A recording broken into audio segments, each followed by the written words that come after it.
Magandang araw po muli at magandang gabi. Bago ko po simulan ang ating kwento, maraming salamat po sa pagtangkilik at pagsuporta sa channel na ito. At kung bago ka pa lang, maaari po bang pakisubscribe na rin, like, share at pakipindot na rin ang notification bell para lagi kang updated sa mga susunod pang mga video. Maraming salamat. Isa sa pinakamalaking puno sa probinsya namin ay ang punong mangga. Subalit ang mangga na ito ay nasa gitna ng kagubatan. Sinasabi ng iba na di na kailanman namunga ang mangga simula noong namatay ang may-ari na nakatira malapit sa punong iyon. Sabi din ng iba, dahil daw di na nakakalanghap ng usok ang puno, kung kaya di na ito namunga. May mga nagsasabi rin na tinirhan na daw ng ibang elemento ang puno na iyon dahil sa nagdaang maraming taon simula na mawala ang may-ari at namatay.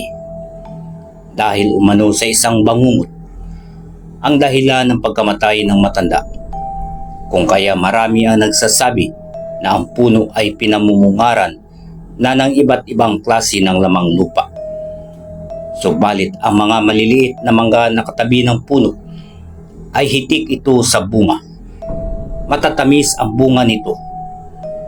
May 2 punong mangga ang nasa paligid ng puno na sinasabing tinirhan na ng mga lamang lupa. Dahil na din sa makikita mo sa mga sanga nito na inaagaw na ang mangga ng balete. Sa mga sanga nito may mga balete na nakakapit na parang dumugtong sa mga baling sanga ng mangga.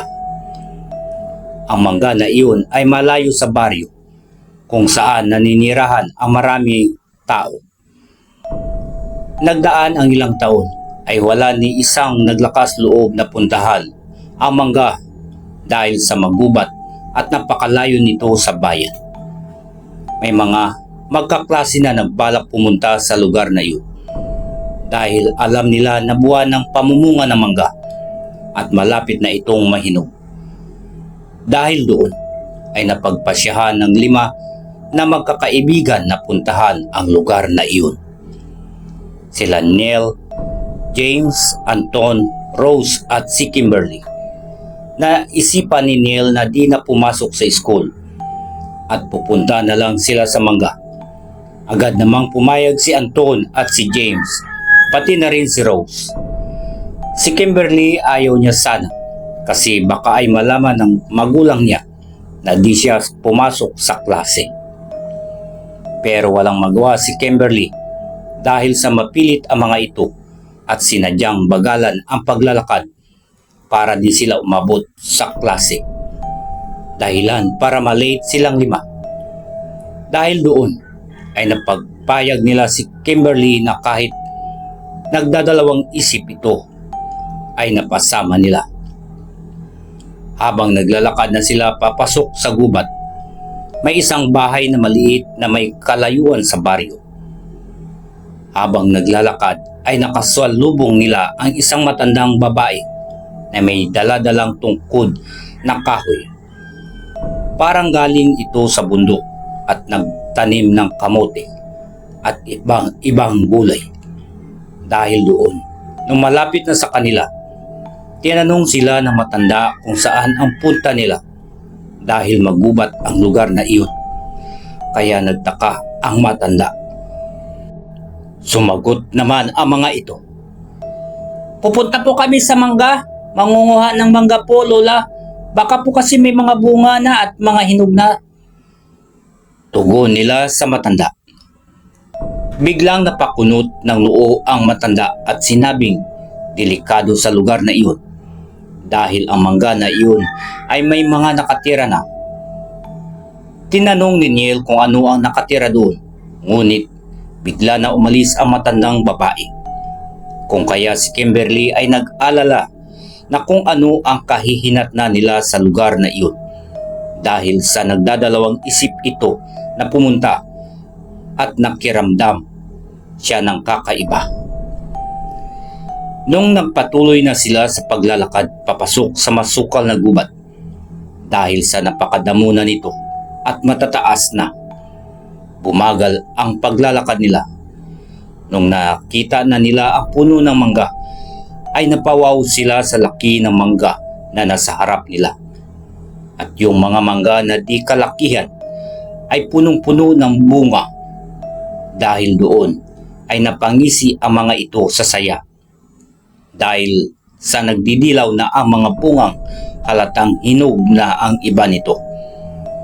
Kung kaya't dali-dali ang mga itong umakyat sa puno, si Daniel, Anton at James ay nag-akyata na, habang si Rose naman ay nangbabato ng mangga sa puno.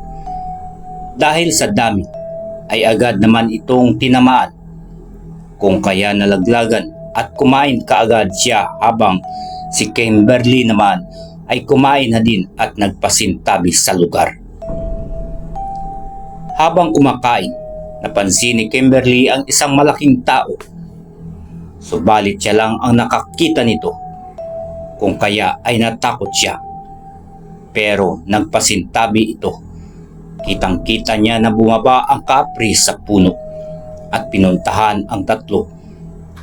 Habang sigaw ng sigaw ang tatlo, "Yugyugin natin ito para malaglagan," habang masaya ang tatlo at maingay sa kanilang ginagawa, ay naistorbo nila ang kapre at kitang-kita ni Kimberly ang galit at tuwa na may mapaglalaruan na naman siyang mga tao. Kaya si Kimberly ay agad na sumigaw para pababain ang tatlo nilang kasama. At sinabi niya na may kapre, "Rose, nakikita ko siya. Di ko alam, pero kusa ko lang siya nakita at wala naman akong kakayahan makakita ng elemento." Banggit nito kay Rose na naluluha sa takot.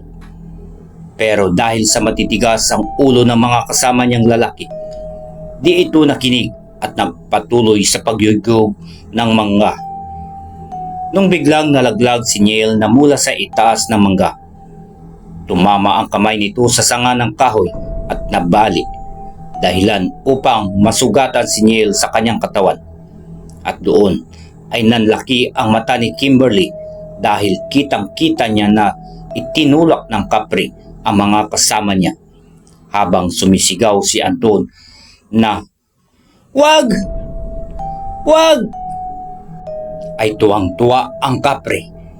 Maitim ang balat nito na mabalahibo at may tabako na nasa bibig nito, habang nakangisi nitong itinutulak si Anton. Sabay tumingin ito kay Kimberly at ngumiti ng malademonyong ngiti. Dahil doon ay napatulala si Kimberly dahil sa nakita niyang mukha ng kapre. Habang si James ay pababa na, ay sigaw naman ng sigaw si Anton dahil sa takot na may tumutulak sa kanya, kaya mahigpit nitong niyakap ang sanga ng mangga at nagsisigaw ng tulong. Dahil doon ay di na alam ni Rose at ni Kimberly ang gagawin dahil sa matinding takot, lalo na nung nakita nila si Neil na nakahandusay na at parang di na halos humihinga.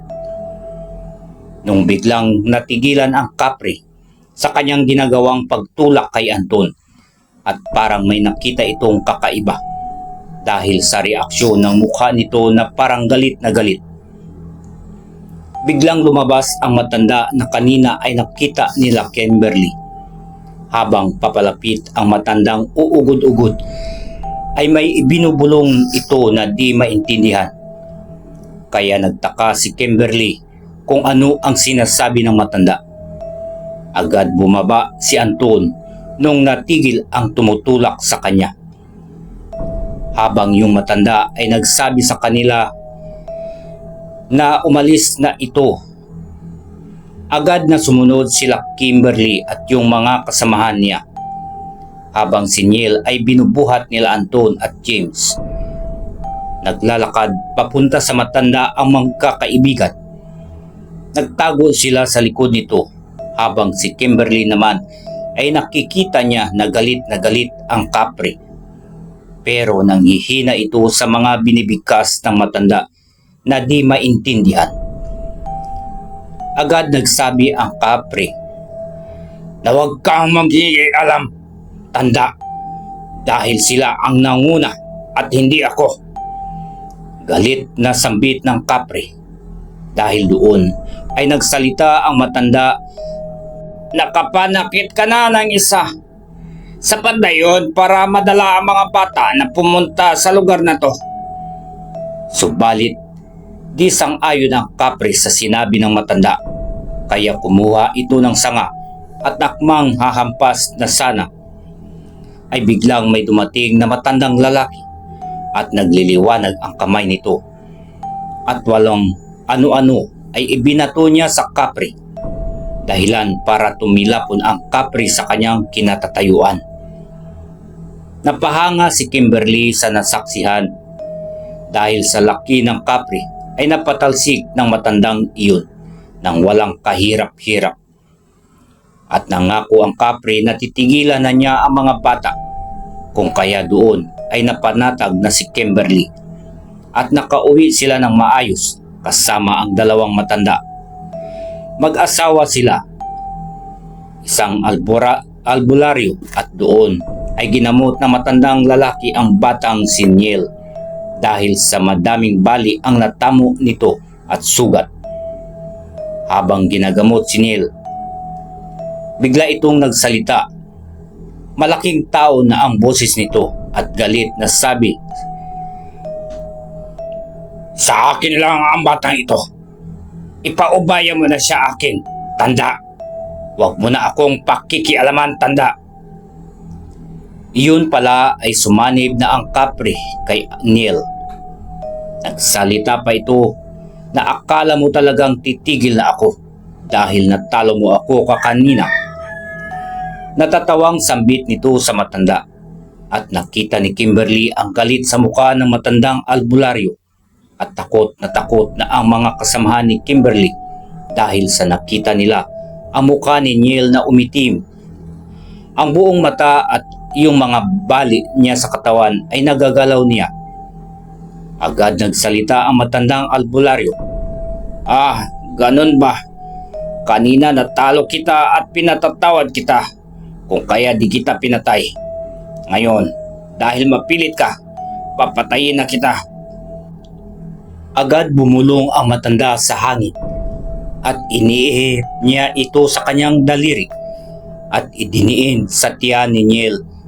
At yung sumanib kay Niel ay nagsisigaw na ang sakit at ang init. At tumawa na naman. "Mahina ka, tanda.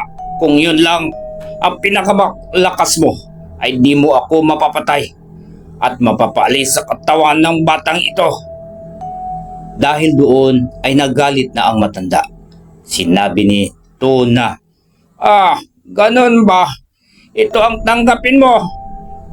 Nakita ni Kim ang kamay ng matanda na lumiwanag at dahan-dahan niyang inilagay sa liig ni Niel, habang yung sumanib kay Niel ay nagmamakaawang huwag ituloy ng matanda dahil mamamatay siya pag itinuloy ito.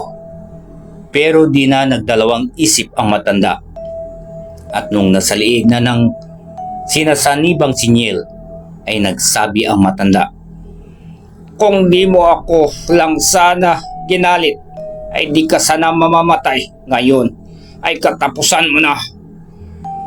At doon ay umuwi na ang magkakaibigan at nagpasalamat sa dalawang mag-asawa at binigyan sila nito ng tag-iisang panangga sa mga masasamang elemento.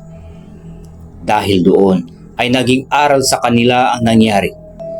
Dahil sa di nila pinakinggan ang sabi-sabi sa lugar, ay napahamak ang magkakaibigan na sana kung nakinig ay wala na sanang nangyari sa kanila. Maraming salamat po sa pakikinig at pagtangkilik sa channel na ito. At kung meron po kayong opinion sa nasabing kwento, please comment down below. God bless everyone.